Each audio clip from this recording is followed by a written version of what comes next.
All right, everyone. Welcome to the Week 7 Geeks NFL Week in Review pod, where basically we look back at the Week 7 slate of action. We're going to look at, because it's me, I'm going to look at my sheet, the Geeks Pick sheet that I put out for DFS Army every single week. We're going to go through some of the plays, what worked and what didn't, and we'll try to figure out why and what we can take away from it. Cash plays, tournament plays, what went on this past week. I'm also going to show my cash lineups for Week 7. I'm going to show you guys exactly what I did, how they tied into the sheet, how it worked out.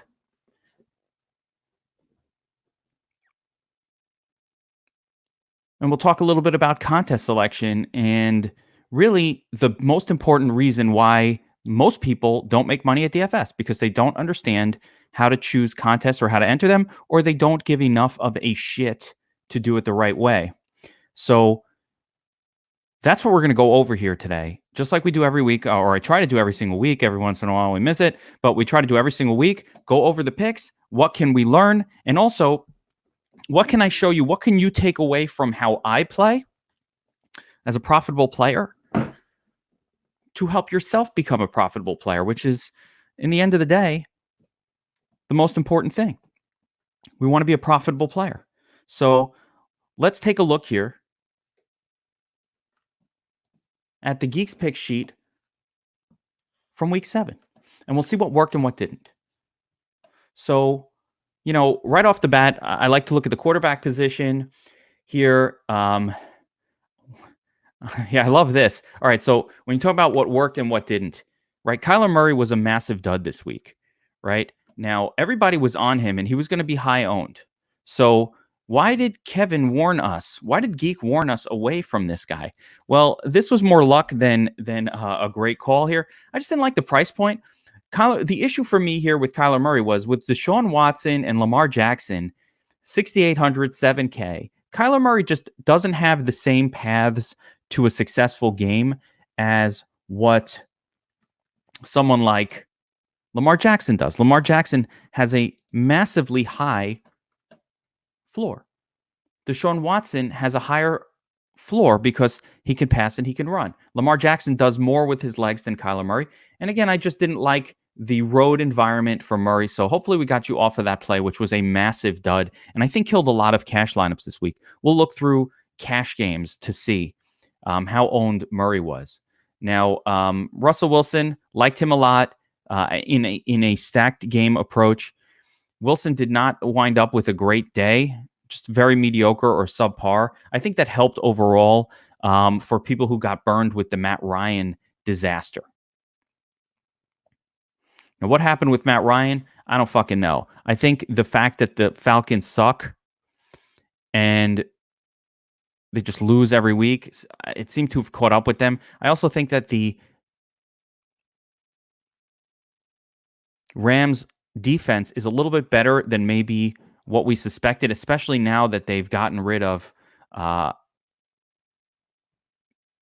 Peters and added Jalen Ramsey. I think that helps their defense more than what people even suspected. I thought it would be something along those lines. Yeah, Hunter's saying, it was an anomaly, and that's what I'm saying. I didn't put him 1 star because I thought he was going to have a terrible game, Hunter. I put him there because he was just priced too high. I don't just choose a player based on what do I think they're going to have a great game. I'm looking at the other options in that price range. I just thought specifically Lamar Jackson was just a better play. I really thought Russell Wilson was a better play, but more so, I thought Matt Ryan and Jared Goff were better plays. So, if you took Murray, that was brutal. I certainly didn't use him in cash, and I set him up as a GPP only play. So, that's how that went. Michael's saying, he felt the same about Ingram, and I totally agree. The issue for me with Ingram on Draftkings, and I wrote this up here, was just that we'll jump down to it real quick, but the issue for me was just that he was too expensive, and I prefer playing down at tight end. Let me go to the full screen here so you could see it better. But I prefer paying down at tight end. So even though he was an all play, I liked him a lot better on FanDuel. Luckily, I didn't play cash on FanDuel this week. I only did it on DraftKings.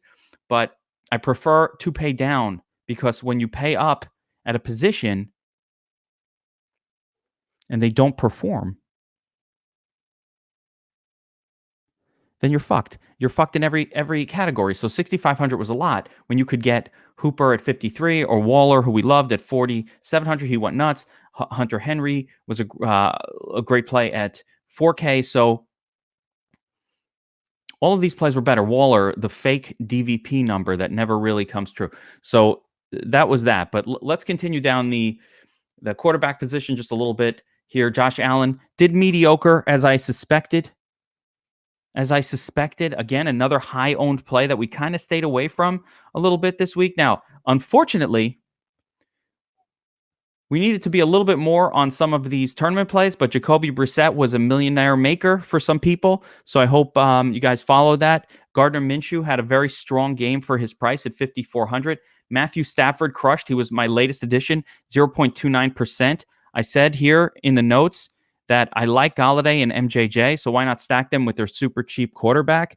And obviously, if you stacked Matthew Stafford with MJJ, you probably won the $1 million this week. So hopefully some of you did that and played along with it. I did a lot of game stacks based around this Rams Falcons game. And once again, the chalk, while the Goff side was good and it was strong, he didn't necessarily produce any one wide receiver that went crazy, which was a significant, the ball was spread around a little bit too much there. And so it didn't lead to tournament wins. What it did lead to, and I want to show you my cash game results here. I don't know if I should go through everything or just pop these on here. Let me show you real quick my cash game plays for this week, because I think this is important as we go through this, right? These were my two cash lineups, and I'm just showing you this screen here. You could see the names, but I'll show the actual lineups in a minute, because this was a rare week where I made two cash lineups.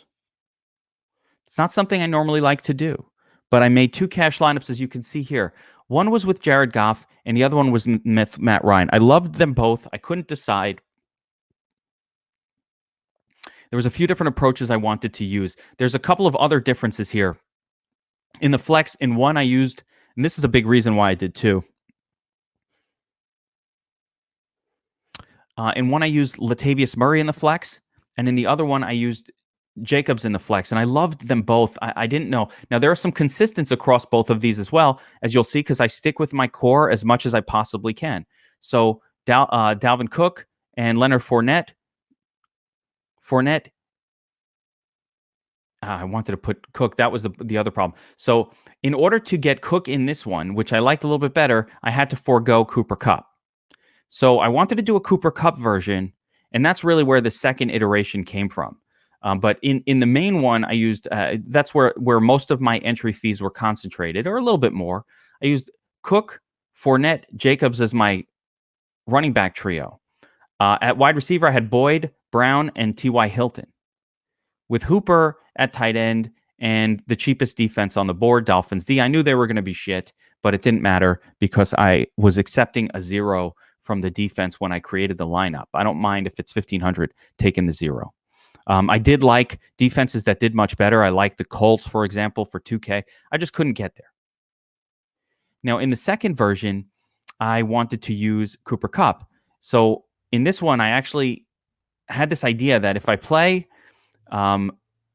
Gurley and Kupp together, I can and Matt Ryan, I can get a big chunk of the scoring from that specific game. I kind of figured Gurley and Kupp would give me massive exposure to the Rams side, and then Matt Ryan gives me all of the exposure to the Falcons side. Again, the highest game of the week. We don't want to fuck around in cash. We want to take our cash lineups and do them in a way that is the least likely to fail. In other words, we don't get cute in cash. We do the smart things, right? At wide receiver, Hilton was in all my cash lineups. I really like Tyler Boyd as well. It didn't work that well, but I stand by the reasoning for it, and you'll see these were the core plays. So let me go back over to the sheet here real quick, and I'll show you that these guys were core plays.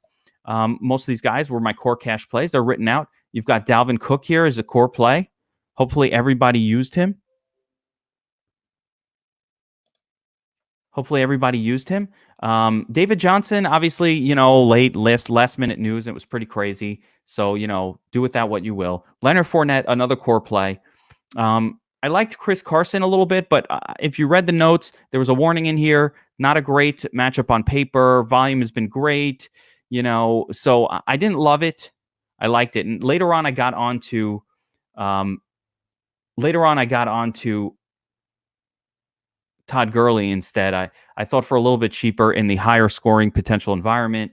I kind of got onto Gurley there. Some other plays that I liked at running back, some worked, some didn't. Derrick Henry worked out really well. Marlon Mack, not so much. Always a sketchy play with Mack. Tevin Coleman should have had a good game, but San Francisco just didn't score. It was really wet and whatever. That game was just weird. It was all rain. We had Devontae Freeman get kicked out of his game. Devin Singletary, 1-star play. Never felt much confidence there. Josh Jacobs, Chase Edmonds was here on the list as well. And unfortunately, we wanted to lock button him if we knew that David Johnson was out. We did not have that knowledge. No one did. Unfortunately, he went super low owned, crushed. He crushed the slate. And in hindsight, this was a big miss. And Solomon, yes, Tyler Boyd was not the best play. I don't want to call him a huge bust, but I'll show you the lineups, and you'll see not only did we cash, but we crushed cash with Tyler Boyd in the lineup and with Matt Ryan.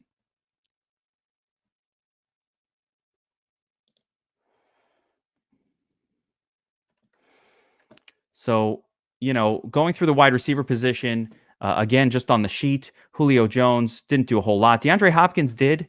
He crushed. And at very low ownership, you'll see DeAndre Hopkins was part of a lot of tournament winning lineups. Cooper Kupp was a big cash bust. I keep saying this all the time. High chalk.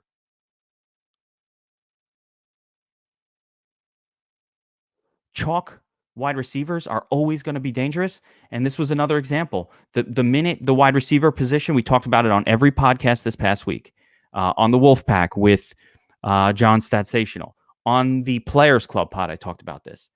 There is merit to always fading high ownership of any pass catcher. They bust at an 80% rate. The bust rate is crazy. Thielen gets hurt in game. Can't do anything about that. Will Fuller gets hurt in game. Fitzgerald did not get hurt, but he's running a pattern at this point that his pattern, even 7 or 8 targets, he's running 5-yard deep. He's playing a possession role. I don't like it. No more. DJ Shark, I liked him a lot. All the work went to, he got 10 points. It wasn't the end of the world, or 9 or 8 points, but all the work went to Fournette and really D.D. Westbrook this week. So D.D. Westbrook was questionable, which is why I liked DJ Shark as much as I did. I didn't think D.D. would play or would play at full strength. And of course he did. So that sucked. T.Y. Hilton, very strong game, 20 fantasy points on DraftKings. Golden Tate had a nice day. Kenny Golladay and Marvin Jones Jr., right? Everybody talking about Kenny Golladay. I like this game. I'm glad we got on it. Obviously, the passes all went to Marvin Jones Jr. The Xavier Rhodes was in full effect here, pushing the targets the other way. I'm glad to have been on it, but Kenny G really didn't do shit. All of the work went to Marvin Jones Jr. So for those of you who played him with his 4 touchdowns, that was awesome. Or 3 touchdowns, whatever he got. I think it was 4. That was unbelievable. Tyler Boyd was an all play for me. So the two most core plays for me here were Tyler Boyd and T.Y. Hilton. You'll notice they're in both of my cash lineups here. Let me grab the lineup real quick so you can see what it looks like. Tyler Boyd and T.Y. Hilton in both of them. Here's the other one. Tyler Boyd, T.Y. Hilton. So those 2 plays were pretty core for me. I thought they were going to have really high target floors.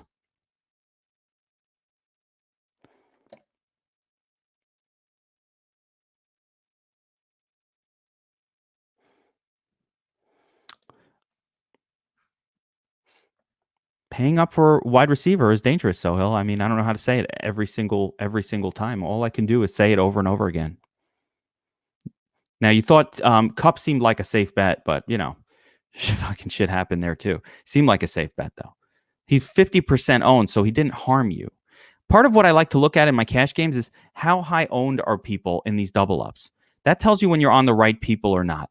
Fournette, I mean Matt Ryan, you want to kick yourself when you're down. He's 33% owned in a higher dollar. This was a good play. It just didn't work.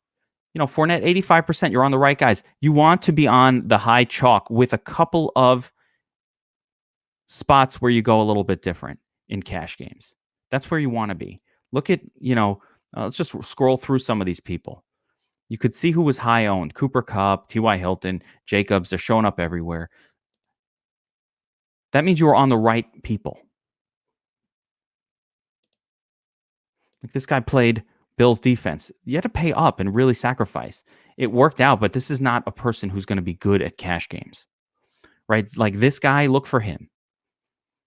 Look for him in the people like that. You could look through these, and if you ever wanted to bum hunt, you could look at bad lineups and understand, oh, wow, I can bump hunt some of these people like who don't put a proper cash lineup together. This guy, I mean, using Valdez-Scantling and Jones in cash, that and paying up and paying down at running, like everything this guy did was wrong. Did he win his cash games? Yes.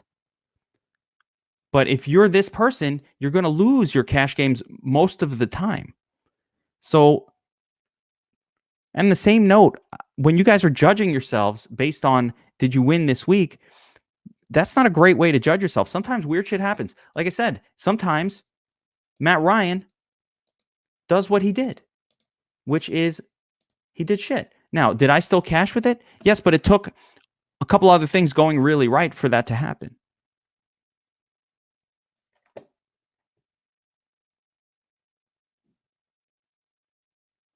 Took a lot of other things going right for that to happen. So let me get back to my sheet. I want to show you guys some of the contests I entered as well. I think that's really, really important. But just going back to the sheet, some quick plays here. Again, we hit on Marvin Jones. Obviously, there's a lot of names on the sheet. I didn't love Sanu, but he got in there. Corey Davis had a great game. This was a really good play here at 4K. Corey Davis was one of the better pay down options, right?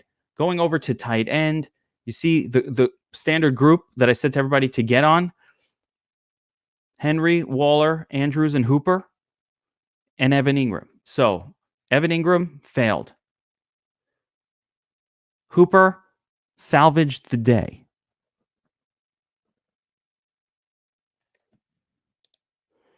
Lamar is very, very cash safe. He's always going to give you 20 points with his legs. So yes, that's a good play.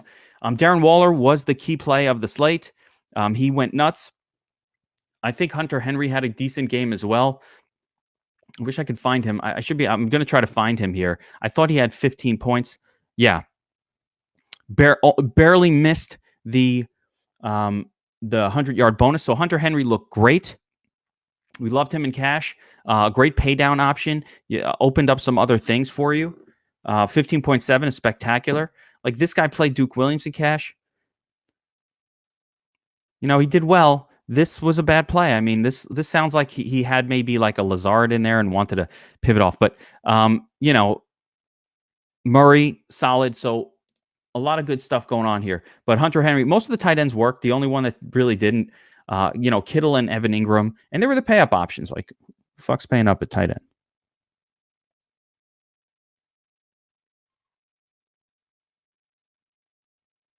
Yeah, Hunter's talking about Edmonds. We talked about this a lot. He was always going to be a good play. And with Edmonds, he was always going to be a good play. And realistically, if it didn't happen that the week before, for me, they also said the same thing about we're not sure about DJ playing. And then he came out and played like a lot. I would have been all over this play. And that's the fucked up thing. It's the conditioning. The week before, Arizona conditioned us to believe that when a guy is like not practicing on Friday, they'll still roll him out on Sunday and give him a full workload, right? So normally I'd be like, I don't give a fuck. If a guy's game time decision, I'll play the backup anyway. And even if he starts, I don't give a shit. Hunter, totally right. And unfortunately, it was that recency bias of no. And Alex is saying not in cash. No. Edmonds was never going to be a cash play, but we should have had him 10% in tournaments. And the reason being, there was enough of a chance that even if David Johnson did play, that he could re-injure the ankle, that some other weird shit could happen. And that's the kind of thing we want to plan for in our tournaments. So it was an absolute no. I wouldn't have played him in cash. You got Lats Murray in cash that was going to give you 20 touches regardless. You had in the same price range Josh Jacobs, who was going to give you probably 20 touches regardless. So in cash, you want to just set the touch floor with your running backs. I don't care that Chase. I don't need the 30 crazy low ownership from Chase Edmonds in cash. As you could see, you don't need it. You just need to play smart, high floor. Let your opponent make the mistakes in cash. They're going to make a lot of mistakes. Look at your opponent. They make mistakes. I'm going to try to find people who are out of the money, but look here. I mean, Darren Fells, this guy's starting Darren fucking Fells in cash. Okay, people do dumb shit. He's playing Tevin Coleman, a guy without much floor in cash. So, the rest of it's right. Cook, Fournette, Hilton got on the right trio and then couldn't figure out the right. Let your opponents make the mistakes in cash. So we don't have to take a 20% chance that somebody's going to just play high floor players and don't worry too much about other things, and you're going to do fine in cash. That was the whole thought process with Lats Murray. We're like, well, he's getting all the touches for the Saints, but it's at the Bears. It's a bad matchup. They throw to him. Doesn't matter. They throw to Latavius Murray. So it didn't matter. Look at the log. 6 targets. This is exactly what I said going into the game. I didn't expect him to get 119 yards rushing and 2 touchdowns. Hell no. But I said with Lats Murray, and I said this on the Players Club podcast, and this is what convinced myself really to use him in cash, was I was like, you know what? They throw the ball to the running back position, a bunch of times every game. They throw to the running back position. Essentially, that's what I said. Yeah, they throw to them. So what's the worst that could happen at 5K? Again, 5 passes, 31 yards. Let's say they didn't score the 2 touchdowns and he didn't cross 119 yards. Let's back it out for a second. Let's give him 85 yards, no touchdown, which was less likely. We checked the player props on the Players Club pod, and he was more than 50%. Yes, and thank you, Hunter. Yeah, I talked about Akeem Hicks being out, and when we looked at the props on the Players Club pod, we saw that Latavius Murray was over 50% odds to score a touchdown, and that was enough for me. I said, you know what? His odds to score a touchdown were about as high as anybody. He was cheaper, and we knew he was going to get. So even if I back out the touchdowns and I back out the bonus, give him 80 yards, that's 8 points. Give him 5 receptions and 31 yards. That's 9, 10, 11.1 plus another 5. That got me to 17 without the touchdown. This is what I want. I want 16, 17 points with no touchdown. Now he crossed the line. He got the touchdowns. That took it from 17 to 35. And yes, Alex is saying the same. A lot of guys got on Latavius Murray. It was between him and Josh Jacobs for me. I thought Jacobs was in the same spot, probably. So the comparison, and that's why I made 2 lineups. I couldn't fucking decide. And that's another thing I want to point out for you guys is I don't fucking know. There's an argument for both. There was an argument for Latavius Murray, again, not the best matchup on paper, but we did see a running back torch Chicago recently since Akeem Hicks came out. So we're like, okay, that's interesting. But more so, I thought with Murray, I didn't see any situation where he was coming out of the game. There was no backup plan for him. Whereas with Josh Jacobs, there was that, if they go down big, they might go to Jalen Richard fear. Now, I didn't think it was that big of a fear, but I thought it was possible. So just going again back to, I want to show you guys some of the contest selection that I had. I'm specifically showing this lineup here because I want you to see what this contest is. Okay. I tell you all the time that you should make your money in small contests with.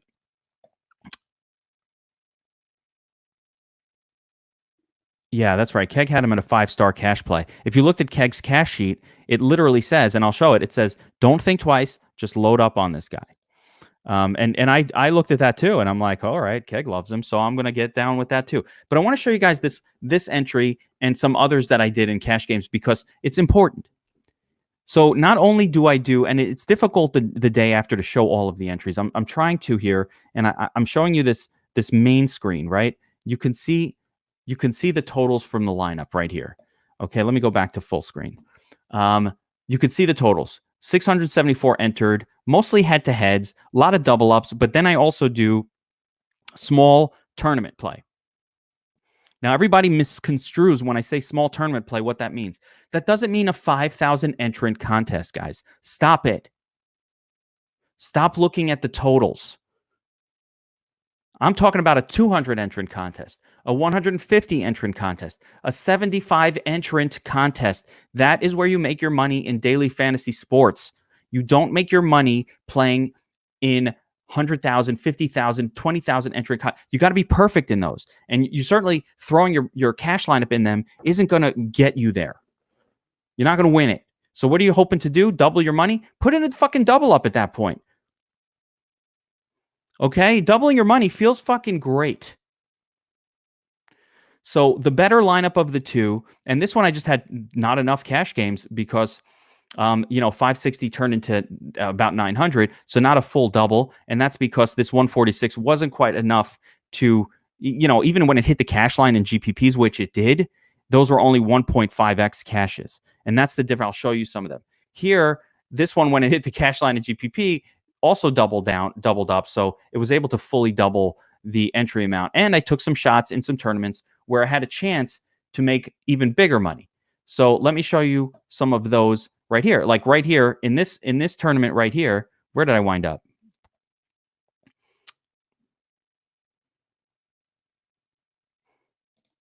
Where did I wind up? 26th place. Okay. Now, if you look at the payout rules, 26th place. Okay. Doubled your money towards the bottom. But if this lineup was special, I gave myself a shot at a big prize, only 277 entrants. Now, you might be saying, well, if I don't play $200 contests, I play $20 contests. Okay, take a zero off. So 10,000 goes down to $1,000 on $20. That's all. What's the difference? 600. That's just as big of a multiple. But I know that too many people who are watching this want to only enter the big dollar tournaments. That's going to screw you. All right, real quick, I like to take a look at the tournament winning lineup for this week. Just like what won the big tournament. This is one of the championship qualifiers. So this gives you as good of a look as anything as to what leads to the win. And it's an important lineup to break down real quick. Auburn's asking, before I get onto it, how did you trust him? Yes, you have to treat the matchup as critical. The way you treat the matchup is critical. When have the Falcons stopped any quarterback from going beast mode? All season, they have not. So they were facing a terrible defense. And that's really all it needed to be. The only fear I had was that they leaned on Gurley, which is why I played Gurley in some lineups. I started to think the only way that the Rams kind of offense fails in this spot is if Gurley goes bananas. So that's why I started to want to get some Gurley exposure. He's asking about, yes, Brandon, it's not about the 25 cents. So this goes back to contest selection, dollar GPPs. Sure. What I'm talking about is the bulk of your entry dollars. Okay. That's the problem. If you're only entering $1.25 each week, I don't know what to tell you. But if you want to enter $20 in the dollar GPP or $60 in the $3.20 entry, cool. Do that. We had a member win $10,000. No, I'm sorry, $100,000 this week in the $3 tournament on DraftKings. Do it. But that $60 should not be the bulk of your entries for the week. That should just be like your shits and giggles. I don't even think about when I max out the $3 or the $4 contest for 20 entries. That's not even a blip on the radar of the money that I'm putting in. Most of my money, as you see here, this was an average week for me on DraftKings, where the majority, like I put in, as you could see in the screenshots, I had about 1,200 rolling in, quote unquote, my cash games on my two primary lineups. So if I put $60 here, another $70 there, another 50 in tournaments, that's what I do. I'm entering tournaments like that as well. And I'll throw $50 on this. But the bulk of my entry is in these cash games and these high dollar, smaller contests. Where was I? I was just thinking of something. Somebody asked a question here. Do I think DK has more sharks over FanDuel? Yes. DraftKings is designed more for sharper players across the board. It's designed to The way that the DraftKings gameplay works, it's designed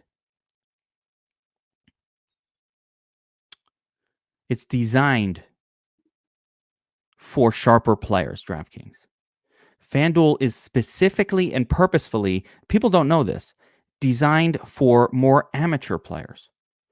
There are reasons to it. The scoring system, the luck-based touchdown component.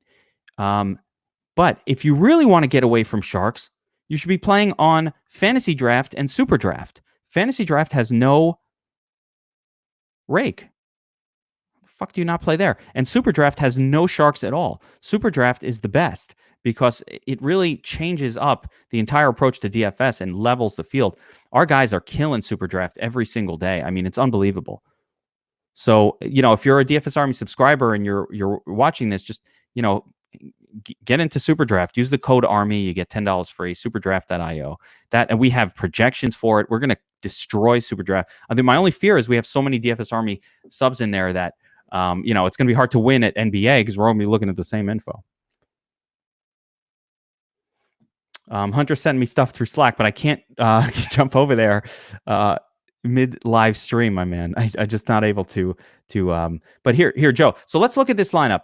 Two Gun also won the $1 million, but he put a lot of money. This guy is one of the most highest volume players in the world. So let's look at his lineup, because when you have a high volume player, he's a winning player. We want to look at his approach and understand it. And I'm just going to break it down real quick. He did a 2-man stack: Rodgers, Allison, Scantling. He brought it back with Josh Jacobs. Now, if you're a DFS Army subscriber, if you ever watch any of my videos, if you ever watch any of the pods I do every single week, we talk about how to game stack. 1 and 2 man connected to the quarterback, come back on a player on the opposing team. Now, he did a double stack here. This is exactly how the new stacking system for the domination station is set up. If you ran this through the DOM, you would have gotten this exact lineup. It's amazing that I didn't fucking stack Aaron Jones, because how do you miss this one?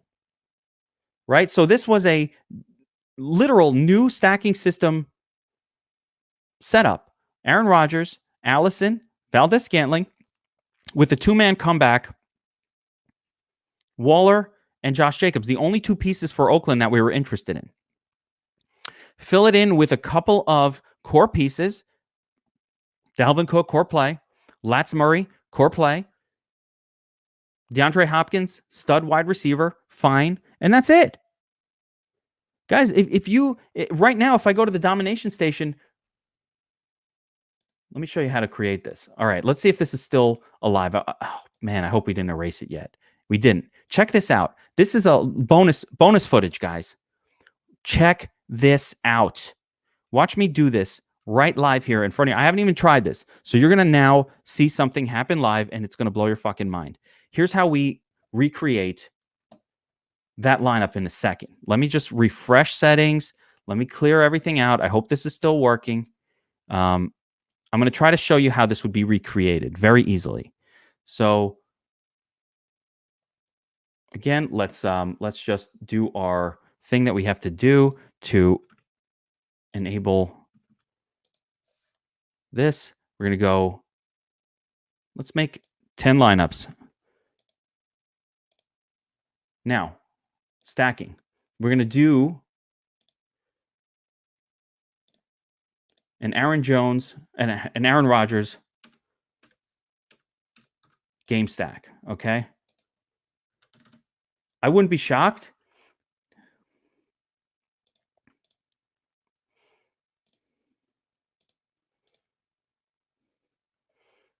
Let's see. Jamal Williams, Jones, Allison, Kumaro, Lazard, Valdez-Scantling. So they're all here, right? They're all here. Now, first thing we do is get rid of the turds. Let's give it a try. Let's see what happens. Let's see if you just click the button on the domination. I have done nothing. These are fresh settings. Okay?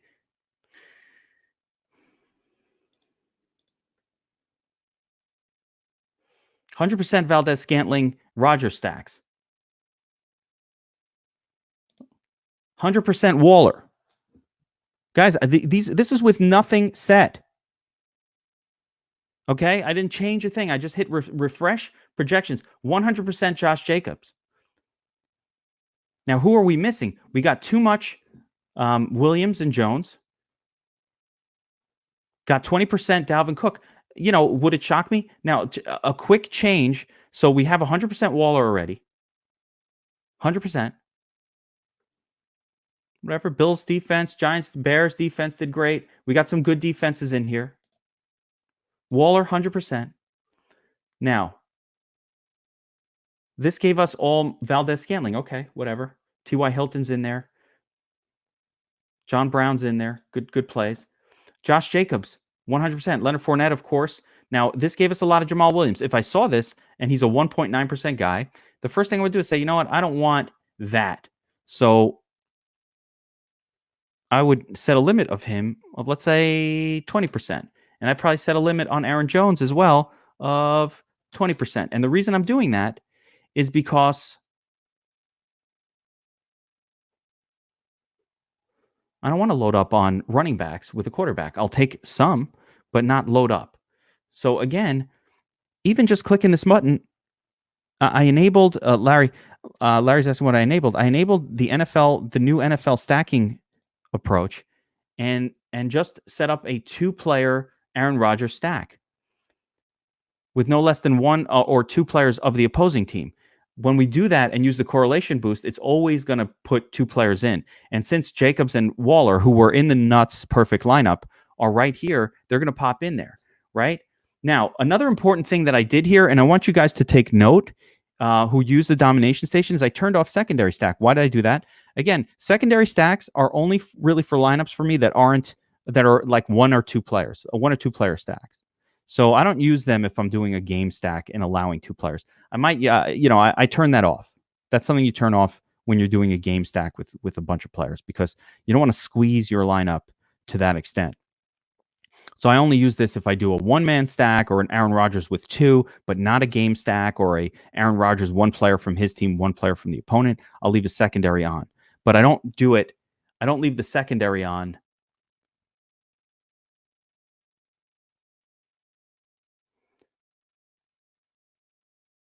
if I'm doing a full blast game stack, because it takes too many spots.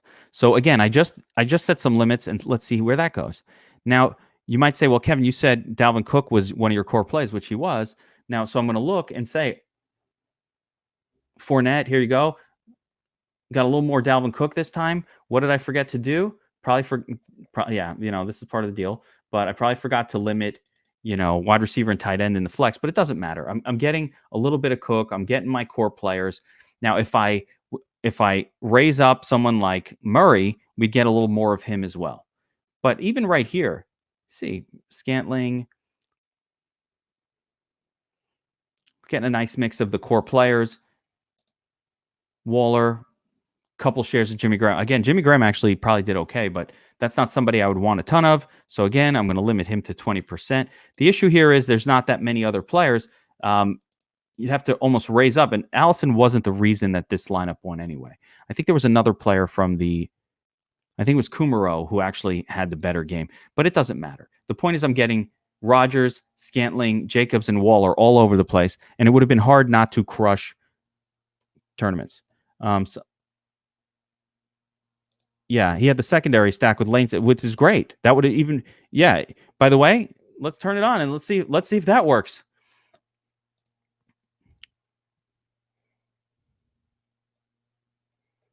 Let's see what we get for secondary stacks with that turned on. Chark and Fournette. Boyd and Fournette. It's going all to that one game. Galladay and Dalvin Cook almost, right? If it gave you MJJ. But you make enough of these, eventually it's gonna hit there. So what I like to do if I see way too much in a stack like this, the first thing I would do if I'm running the tool is I say, oh, this is way too much DJ Chark. He's in 10%, or I'm getting 80%. I don't want 80% of some player not related in this particular stack. So at that point, I set him on, let's say 20%, right? He's not a core play, so you don't want him that much, and we don't want wide receivers that much. We look at the non-core players, non-core parts of this stack, and you can limit them. Jimmy Graham, There it is. 49ers defense. Allison, we're starting to get. Kumaro, we're starting to get. Dalvin Cook, I want more of. So I might go 23.5. And the one guy that I'm not getting here that I want is Lats Murray. So I can put a love on him.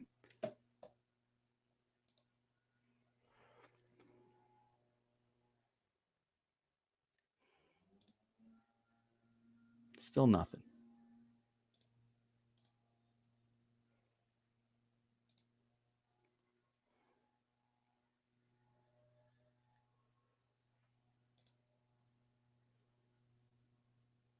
Now I'm getting basically Jacobs, Fournette, and Dalvin Cook all over the place.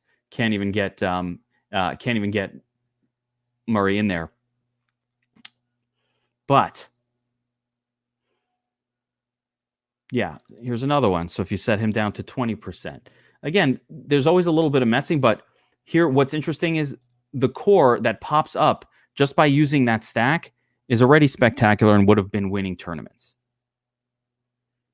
Now, one of the things we're adding to the domination station in the near term,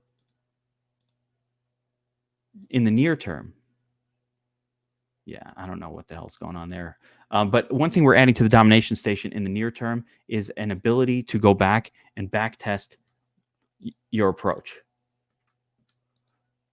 So we are now going to have the ability after the fact to go down and back test things. How do you export? Danny, no, you just download them and upload them directly into FanDuel. It's the simplest thing in the world. Definitely not manual, and doing that manually would be crazy. No, you just download here. We have a button to download the lineups. You click download. You go into your contest entry selection screen. There's a function that says upload from. It says upload your lineups, and you just click on upload. Pretty simple stuff. But again, what I really wanted to show. Yes, Jason, definitely need more unique. That's what okay. So another part that I was missing. I always use 4 unique. So the idea here is secondary stacking for fantasy draft is going to be next year. It's too late to program that. We're 8 weeks into the season, and it's actually a very complicated thing to program in. So that'll be for next year. We'll have that, but we won't have it for this year. Here you go. I mean, some better lineups. And look at the cool, for anybody who hasn't used the domination station, look at how cool this is. You could see the full stack right in front of your eyes. Rodgers, Scantling, Graham, Waller, this one, right? Lats Murray, Fournette. Very good lineup. Rodgers, Williams, Jacobs, Scantling with Shark and Fournette and Waller. Very strong. Again, needed Dede Westbrook, but whatever. Galladay, Cook, that's again, if this changes to MJJ Cook, you won the tournament. Watch what we do. If this was Marvin Jones Jr., this would go up to Cooper Kupp could go up to DeAndre Hopkins. So let's give Jones Jr., who we liked. This wasn't supposed to be a lesson on how to use the domination station, but if we did that, let's see if we can get Marvin Jones Jr. to show up in some of these. There he is. So now you're winning tournaments, guys. Here it is. Here's your tournament winner. Rodgers, Cook, Kumaro, Scantling, Jones Jr., Waller, Derrick Henry, Bill. This wins a tournament. Like if we showed the final score, this could have been the Millie Maker winner. Okay, here's another one. This could have won a tournament. Jones had a great game. Josh Jacobs, Aaron Rodgers. This is a tournament winner, guys. That's it. You won the tournament. Lats Murray Saints as the secondary stack. Gotta love that, right? Rodgers, Jones. These are great lineups. T.Y. Hilton, Cooper Kupp didn't work.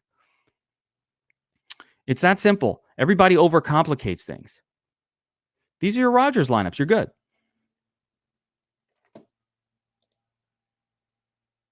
All right, I'm gonna wrap it up there. Hopefully, I covered what I really wanted to show here was more the contest selection than anything else. I hope that was understood. Too many people are entering massive tournaments, $3, 20 entries, thinking you're going to make money on it. 100,000. Yes, we had a $100,000 winner this week in one of those. You can win those, but you're not going to win them most of the time. 90% of the time, you're going to lose money. Not only are you not going to win the tournament, you're going to lose money. You're going to be losing money on the entries. 90% of the time. These contests are where you make money. Okay? These double ups. I can't fucking show it. Double ups. Head to heads. Small tournaments. This 277 entries.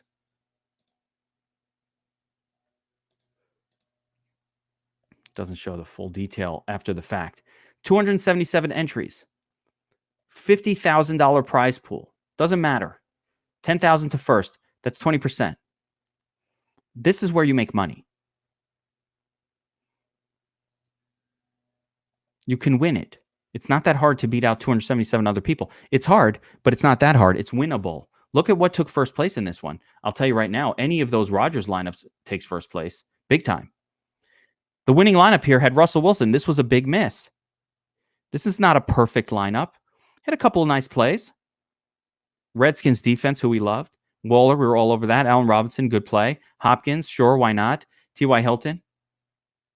Fournette didn't do anything all that great. So chalk, look at this chalk. Chalk. Pretty chalky. Allen Robinson, a good play. So that's what won the 10 grand. Now, this didn't come close to doing anything. This guy won $10,000. He feels great. A lot of people's cash lines this week got there. And by the way, if you did any other kind of there it is. Oh, fuck. But if you did any other kind of contest, that 187 doesn't do shit. It doesn't even 2x it. You know what I mean? So it's very important to understand the contest you enter. Most of you who are watching this are doing it wrong. Not all, most of you. And the reason I know it's most is because no matter how often I say this stuff, it still happens. I still hear the complaining. I still hear people, look. Where am I? I need the history. I still hear the people complaining. My lineup, look, 158. It's a good score. This was my other cash lineup in a small contest, 3-entry max. Where are the big contests? The deep slants, right? So this is a larger Is this the afternoon only? Yeah. These scores, they cashed. They did fine. But in order to win this contest, you needed to get all the way up to 230 fantasy points. And if you didn't do that, you didn't feel good. Well, how did these guys get there? He entered a lot of fucking lineups. Wow, this guy crushed it. But, I mean, he entered a lot of lineups to get there. There's a lot of Lazard and Kumaro, a lot of Aaron Rodgers. Good job on that guy's part. But, that's how you need a lot of lineups to finish up top. These are guys who are maxing this contest out. They're maxing it. There could even be more lineups. I don't know. So a lot of these guys are this isn't even a big one. Well, how big is this contest? What am I seeing? Yeah, that's actually pretty big. Those guys are crushing it, actually. So really good job. And by the way, what you're seeing here is that a lot of these guys. Let's see another known player. Couple of nice finishes, but he's maxing out the contest. I'm only seeing up till 450, so I don't think this screen will show all of them because I have a feeling these guys are maxing this contest with 150 entries. We're not seeing them all. So yeah, we're not seeing them, obviously. So anyway, doesn't matter. The point is, enter smart contests. Then your lineup doesn't need to be perfect. Here is my lineup again. I got a 4 from the quarterback. I got a 9 from Tyler Boyd. Not a great score. I got an 11 from a pay-up option at wide receiver. That is not good. And yet, this lineup cashed everything in cash games. All right, I'm going to close it up there, guys. Good luck. We're going to shift focus to tonight's showdown. I'll do a little breakdown of that coming up soon. Good luck, everyone. Thanks for watching. Don't forget to like and subscribe.